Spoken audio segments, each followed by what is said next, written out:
On arrosait, on va dire plus ou moins, hein, suivant la consistance. Et ensuite, eh bien, on appelait les hommes du village. On leur demandait de se déchausser et de venir piétiner cette argile de façon à bien remélanger la terre et l'eau. Alors si justement parmi vous, messieurs, il y en a qui sont pleins de bonne volonté, vous n'hésitez pas une petite seconde, vous passez sur les balustrades, le cuveau est là, il vous attend. Voilà, c'est gratuit. Surtout ne vous bousculez pas. Ça ne marche pas. Oh. Ah, tu vois, non mais tu vois, t'en as, ils vont à Amnéville, hein, ils payent cuir et poil pour pouvoir prendre des bains de boue. C'est vrai, monsieur. Voilà, voilà. Hein, et ici, tiens, on le propose gratuitement et t'as personne. Ne veut venir. Non, mais ça dégoûte. Hein, dimanche dernier, il a quand même eu 3, donc je ne oui, désespère pas. vrai, Mais moi, j'en déduis qu'une seule chose. Je pense que les messieurs qui viennent nous voir ici au vieux métier, ils doivent tous sentir des pieds, c'est pour ça qu'ils ne veulent pas se déchausser. Ah, oui. Dans ce cas-là, vous avez raison, je vais continuer non, tout tu laisses, tu laisses, c'est ça. Ouais. Une fois que l'argile avait été bien mélangée, cette argile, eh bien, ma foi, elle avait l'aspect d'une pâte un peu boueuse. Mais il allait falloir encore la travailler, cette argile, avant de la modeler. Et ça, le travail, eh bien, c'était le cheval qui le faisait et qui viendra le faire plusieurs fois cet après-midi. Le cheval par l'intermédiaire, vous voyez, du manège à glaise qui est là juste au-dessus. Le cheval, en faisant tourner cette meule en pierre pendant plusieurs heures sur la terre, allait permettre vraiment à la terre d'être pétrie, malaxée. Les petits cailloux étaient concassés, les bulles d'air disparaissaient. À la fin du travail du cheval, à la place de la pâte boueuse qu'on avait là au départ, eh bien on obtenait véritablement de la pâte à modeler comme celle que vous avez là sur l'établi. Et lorsque le maître d'huilier jugeait que la pâte avait l'aspect qu'il désirait, on arrêtait le cheval, on récupérait la terre, mais comme elle avait été échauffée par le passage de la meule en pierre, avant de la retravailler à la main, de la modeler cette fois-ci, eh bien on la laissait 3 jours sous des chiffons humides. On disait qu'on la laissait se refaire. Alors au bout de 3 jours, c'est des équipes d'hommes qui intervenaient, vous avez préparé à l'avance des gabarits en bois du style de celui-là, plusieurs centaines pour être prêts pour le jour où vous avez décidé de faire le moulage de ces tuiles. Se mettez sur des établis comme celui-ci, et comme l'argile est une pâte, une pâtissière vous dira qu'avant de mettre sa pâte sur la table et de l'étaler, il faut mettre de la farine en dessous pour que ça ne colle pas. Et bien là, le principe était le même. Bien sûr, c'est pas de la farine qu'ils allaient mettre en dessous, ils allaient mettre de la chamotte. La chamotte, qu'est-ce que c'est? Eh bien, c'est tout simplement des résidus de cuisson, de briques, de tuiles, qui étaient montés trop fort en température, qui s'effritaient au moment du refroidissement, qui étaient récupérés, tamisés, et donc cette chamotte servait à fariner les établis. Des gabarits sur les établis, les boules d'argile à l'intérieur. L'argile était étalée en faisant bien attention qu'il n'y ait pas à l'intérieur de bulles d'air, pas de cailloux, car la tuile aurait risqué d'éclater ou bien de fendre au moment de la cuisson. Pour enlever le surplus d'argile des gabarits, tout le monde connaît le système du fil à couper le beurre.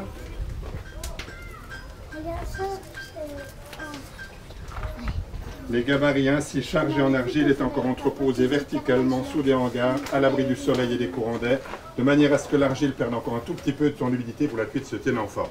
On va pas attendre 3 jours, ça va gondoler, mais ça va venir pour la démonstration, c'est l'essentiel. Je tiens quand même à vous signaler, messieurs, qu'aujourd'hui vous êtes quand même drôlement privilégiés. Ah ouais, ça c'est vrai, n'empêche. Car le travail qui va suivre, c'était uniquement les femmes et les enfants, et vous allez comprendre tout de suite pourquoi. Les enfants reprenaient les gabarits chargés d'argile, les portaient aux femmes, qui allaient donc faire la mise en forme sur leurs cuisses. Et en l'occurrence, ici, avec des cuisses pareilles, c'est pour faire de la fêtière. Oh non, mais dis donc. Vous riez, mais pas moi, parce que j'ai connu bien pire. L'année dernière, j'avais embauché ma belle-mère. Oh, ouais. Et voici un petit échantillon de ce que ça pouvait donner. On sait bien que mon carnet de commandes est resté vide et j'ai fichu la belle-mère à la porte. Et d'ailleurs, j'ai bien eu du mal de m'en défaire. Heureusement, pour la fête des mères, il y a quelques années en arrière, j'ai une idée de génie. Je lui ai offert une croisière sur le Costa Concordia. Oh oui, c'est malheureux. Malheureusement, elle est revenue. Alors, par rapport à ce qui vient d'être dit, n'est-ce pas, je tiens à préciser que c'était les femmes qui avaient les plus belles cuisses du canton qui étaient embauchées pour ce travail. Et vous pouvez d'ailleurs le constater, n'est-ce pas? Oui. Ah tiens, il y a des connaisseuses. Je vous arrête tout de suite parce que je peux vous dire que vos oui ne sont pas du tout fondés. Parce que de ces cuisses-là, je vais quand même vous en parler un peu en connaissance de cause. Eh bien, je peux vous dire que dans ce cas-là, le canton ne va pas être bien beau. Parce qu'entre la peau d'orange, la peau de pamplemousse, et en plus, cette année avec les rides, elle nous fait de la tuile ondulée. C'est au vieux métier qu'on voit ça. Alors, pour Pour avoir des belles tuiles, qu'est-ce qu'il faut? Des belles cuisses, tout simplement. Je le recommence. Oui, non, je le recommence. C'est quoi ça? Pour avoir des belles tuiles, je sais même plus. Pour avoir des belles tuiles, qu'est-ce qu'il faut? Des belles cuisses. Ah, alors là, écoutez, madame, si vous avez la cuisse aussi bonne que la langue, moi je vous embauche tout de suite. non, mais il faut de belles cuisses.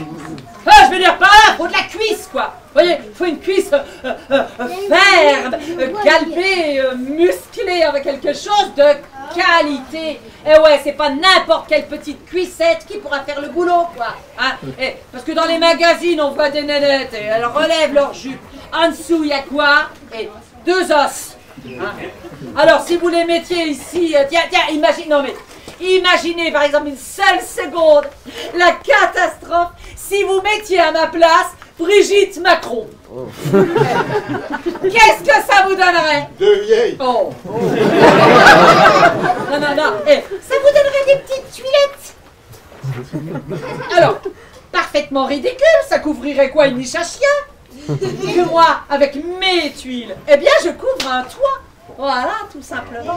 Et moi, j'ai même un monsieur qui m'a dit que je pourrais couvrir le toit d'un château. Oh, ben, à mon avis, ce monsieur-là, ça ne devait pas être un tuilier. Eh ben, c'est un connaisseur comme tous ces messieurs-dames. Un proxénète, oui. Oh. Moi, j'ai déjà entendu des boulettes depuis le début de la journée, mais celle qu'elle vient de sortir dépasse les bornes. Imaginez une seule seconde, Brigitte Macron ici à sa place. Ah, bah, c'est la ruine, hein, ça c'est sûr. Hein. À 8 h du matin, le parking aurait été complet. Oh. Alors, ça, je vois vraiment pas pourquoi, parce que franchement, la Brigitte, elle a rien de plus que moi que je te ferai remarquer. Hein. Et elle en a même en moins. Hein. Alors là, excuse-moi. Hein. Alors là. Toujours est-il que si c'était Brigitte Macron ici à sa place, il faut dire que c'est pas 11 h que je vais commencer à faire les tuiles. Mais à 5 h du matin, je me serais déjà trouvé dans la tuilerie. Ah oui, ça pour sûr. Peut-être pas les tuiles t'aurais fait non plus à 5 h du matin, mon gars. Hein. Ah non, c'est je commence à le connaître, le gaillard, hein, je vais vous dire. Hein. Pour aller faire le chaud lapin dans tout le village, au bon, ça, y a pas de problème. Hein. Monsieur est toujours là. Hein. Et c'est pas sans cause qu'on l'a surnommé le DSK d'Azan. Hein. Ouais. Et quand il s'agit de venir travailler à la tuilerie, alors là par contre il n'y a plus personne, hein, ça n'avait qu'à voir, tiens, l'état de... Oui, c'est vrai, les affaires ne marchent pas trop fort en ce moment. Voilà, et puis ça va aller faire le joli cœur. Oh, je t'en ficherai là, 5 h du matin. Oh, de toute façon, moi j'en ai ras-le-bol, tu vois bien, c'est la dernière aujourd'hui. Bah tiens, moi je prends mon tablier, je vais trouver un autre boulot. Parce que elle bosse avec un guignol pareil, c'est bon, hein, moi j'en tiens jusque là, j'en ai jusque là. Surtout, ne faites pas attention si elle râle comme ça après moi aujourd'hui, je vais vous dire pourquoi. Avant, elle râlait 3 jours dans le mois. Et depuis qu'elle est ménopausée, c'est le mois complet. Oh, non, c'est pas une dame qui me l'avait dit, vous verrez, c'est encore pire après, mais que madame mon mari. Oh là là. Voilà, les femmes se servaient de cet instrument qui s'appelle une batte, toujours en bois bien mouillé pour que ça ne colle pas, et avec la batte, tout simplement, on va battre la tuile. Alors rassurez-vous, pour le nettoyage du pentier, en vieux métier pour la lessive, on n'est pas perdu. On a la mère Denis en dessous qui lave à la cendre. Elle nous fera la lessive ce soir, et le pentier sera peut-être un petit peu plus propre, c'est pas gagné. Oh, ça c'est pas gagné. Parce que je sais pas si vous êtes pressé de la voir, mais alors elle travaille beaucoup plus de la lampe que du battoir. On en a appris des choses ici sur le village des Rois. Paraît-il que le Maurice, qui est tailleur de pierre en bas, il est souvent derrière la chapelle avec la Z, la marchande de peau de lapin. Encore hier soir, j'y étais. Si, oui, beaucoup aussi, ça y est. Ce matin, je vois passer les forgerons. Je dis aux forgerons, vous êtes au courant là pour le Maurice et la Z? Oh, les forgerons m'ont répondu, mais la Z, c'est bien plus chaude que notre charbon de forge. Mais alors tout s'explique, je comprends mieux. Le Maurice, il souffre de la prostate. Il va chez le médecin l'autre jour. Ben, le médecin lui dit, écoutez, il n'y a pas 36 solutions pour la prostate, on va vous faire une analyse de sperme. Je vais vous donner un flacon, vous me le rapporterez demain matin, que ce soit analysé le plus vite possible. Demain matin, le Maurice arrive chez le médecin avec le flacon. Le médecin prend le flacon, ben, il dit le flacon est vide. Ben, le Maurice dit écoutez, j'ai bien essayé, qui dit, hein, de la main droite, qui dit rien à faire, de la main gauche, pas moyen. J'ai appelé ma femme, elle est venue, qui dit de la main droite, pas moyen, de la main gauche, non plus. On était chercher la fermière en face, pourtant elle a l'habitude de traire les vaches à la main, elle ne s'appelle pas moyen, qui dit on n'a pas été fichu de l'ouvrir votre flacon.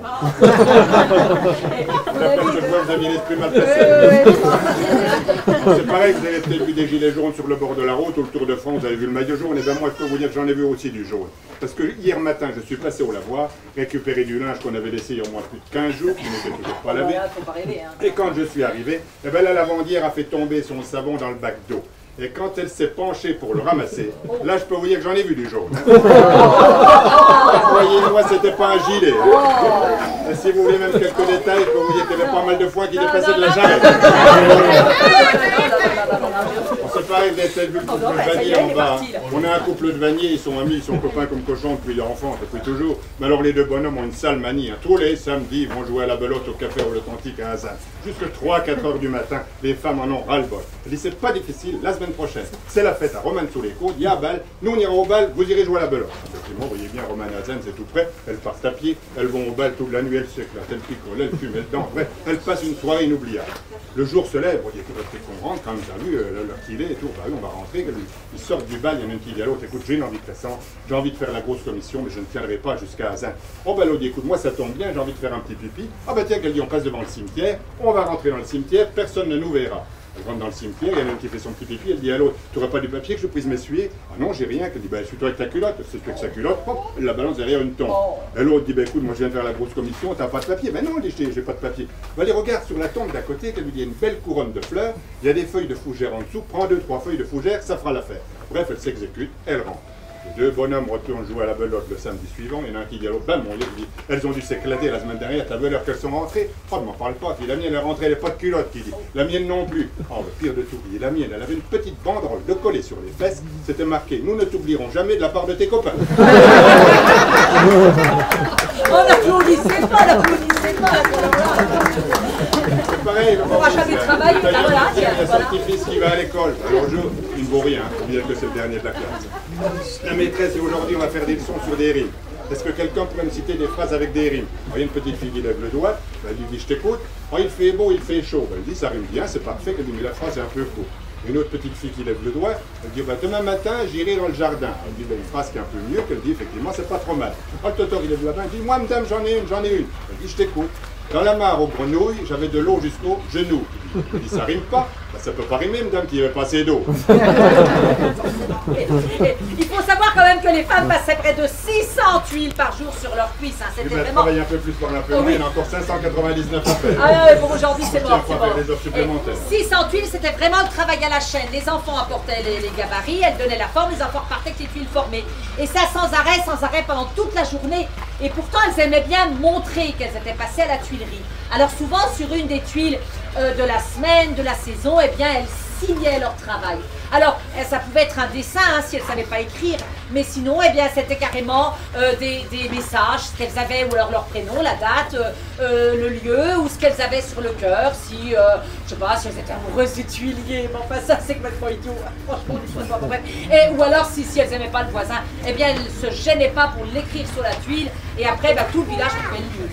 Alors, j'en ai justement ici quelques-unes à vous montrer. D'ailleurs, si vous voulez regarder après, c'est un coureur collectionneur qui est décédé, la famille en a fait don à l'association. J'en ai mis qu'une petite partie, j'en ai pour moi 2 fois comme ça à la maison. Tout n'est pas lisible, mais celle-ci est lisible. Sur la première, on peut lire Louis Bray, il y a du vieux français, mais la suite est lisible. Le 18 février, en 1849, bon pour soldats. Vous savez qu'à cette époque-là, dans les années 1850, le tirage au sort était de rigueur pour les messieurs qui effectuaient leur service militaire. Et à l'époque, il était d'une durée de 7 ans. Et je pense que Louis Bray n'a pas dû échapper à ce tirage au sort. La tuilière allait perdre son tuilier, l'a marqué sur cette huile, qui a donc été retrouvée sur une vieille voiture. Voilà. J'en ai une autre beaucoup moins gentille. Auguste est un con. En deuxième ligne, Augustine, double con. Et enfin, en troisième ligne, Pierre con. Tout ça en 3 lignes. Moi, à la place de la tuilière, j'aurais simplement mentionné une seule ligne. Tout le monde est con, le problème était réglé. Alors, vous pensez bien que la tuile que je tiens là n'a pas été mise en forme sur la cuisse d'une femme. Ça s'est amélioré, heureusement. Parce que ça, c'est vraiment le tout début de la fabrication des tuiles. Ça, en général, ça a été mis en forme sur du bois, sapin, chêne ou épicéa, suivant les régions de France. Voilà, et lorsque la tuile avait donc été ainsi mise en forme, eh bien, elle était récupérée par les enfants qui allaient l'entreposer dans un endroit où elle allait sécher. Et on laissait ces tuiles sécher pendant 3 saisons. Tout simplement parce que ce qu'on vous a présenté là avait lieu au début du printemps, mais après, les hommes étant appelés aux travaux des champs, ils ne revenaient à la tuilerie que lorsqu'arrivait la période creuse de l'année, c'est-à-dire l'hiver suivant. Alors c'est vrai que quand l'hiver arrivait, bien sûr, les tuiles avaient eu largement le temps de sécher. Elles étaient solides, manipulables, et donc on pouvait les ranger dans un four qui ressemblait beaucoup à celui-là, mais alors en bien plus grand que celui-là. Hein. Ça, c'est vraiment une miniature, même s'il est fonctionnel. Hein. Les fours de tuilerie contenaient jusqu'à 10 000 tuiles. Hein. C'était vraiment des masses énormes avec des murs d'1 mètre d'épaisseur. On pouvait carrément rentrer dans le four. Et là, eh bien, on rangeait d'abord des lits de briques en dessous, et par au-dessus, eh bien, on mettait nos tuiles debout, les unes au-dessus des autres, voilà, comme ça. Ensuite, on refermait le four avec un mur de briques très épais et on mettait préchauffer le four. On voulait atteindre la température de 1100 degrés. Pour cette masse énorme à chauffer, eh bien, il fallait compter 8 jours. 8 jours au cours desquels des hommes allaient se relayer constamment, jour et nuit, de façon à faire monter la température jusqu'à 1100 degrés, qui est la température, oui, donc je l'ai dit tout à l'heure, de cuisson de l'argile. Et pour atteindre ces 1100 degrés, eh bien, il faut savoir que c'était vraiment un travail extrêmement pénible. Pénible parce que tout simplement, il allait falloir s'approcher de ce four qui montait en température. Et comme les fours n'étaient pas isolés, même si les murs étaient très épais, à la fin, c'était insupportable. Alors en principe, au bout de 8 jours, on avait atteint ces 1100 degrés. Ben, pour le savoir, c'était pas évident, parce qu'à l'époque, il n'y avait pas de thermomètre. Alors ils ont fabriqué des thermomètres, je vais vous en montrer un. Vous avez remarqué que la soie de sanglier frisait d'une certaine manière à 1100 degrés. Alors, ils fabriquaient des brosses avec de la soie de sanglier, et ces brosses, ils les enfilaient par des regards de vision. On a des trucs là sur le côté, il n'y en a pas sur la venture. Je dis bien, suivant la frisure de la soie, ils supposaient plus ou moins avoir atteint ces 1100 degrés. Cette température-là devait être conservée 48 heures, qui est la durée de cuisson de l'argile. Et vous pensez bien qu'avec des thermomètres pareils, il y avait souvent des pépins, et même de gros pépins. Il arrive au contraire quelquefois que la température monte, et à partir de 1300 degrés, qui est le point de fusion de l'argile, c'est-à-dire que l'argile fond à 1300 degrés, les tuiles fondaient dans le four, se colmataient entre elles au moment de refroidissement, ne formant plus qu'un seul bloc, et une bonne partie de la cuisson, ou du moins les tuiles qui se trouvaient le plus près du foyer, étaient perdues comme celle que je vous montre là. Ils appelaient ça un coup de feu, c'était dramatique parce que ça c'était irrécupérable, juste un peu pour la chamotte qu'on avait au début. Ça, ce sont des tuiles qu'on a trouvées dans le village juste à côté.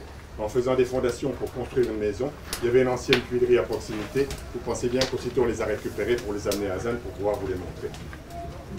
Au bout de 2 jours, on arrêtait de recharger le feu, les tuiles étaient cuites.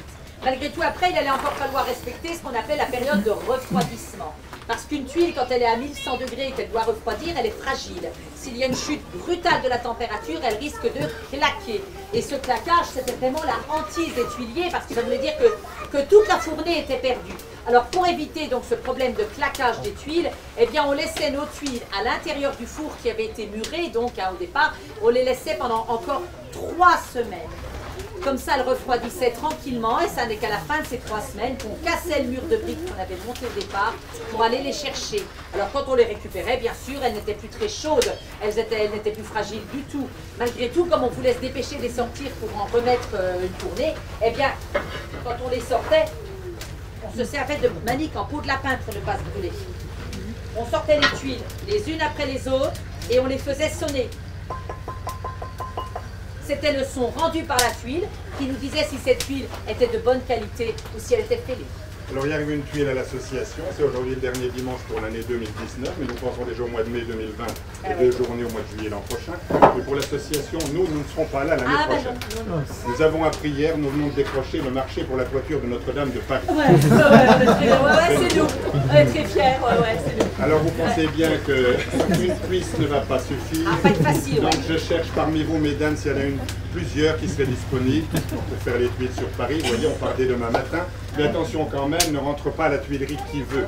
Il y aura tout d'abord des présélections ici ce soir à 20 h et le tuilier sera seul juge en la matière. Mesdames, je compte sur vous. De la part des 443 bénévoles des vieux métiers, on vous souhaite une agréable journée parmi nous. Merci.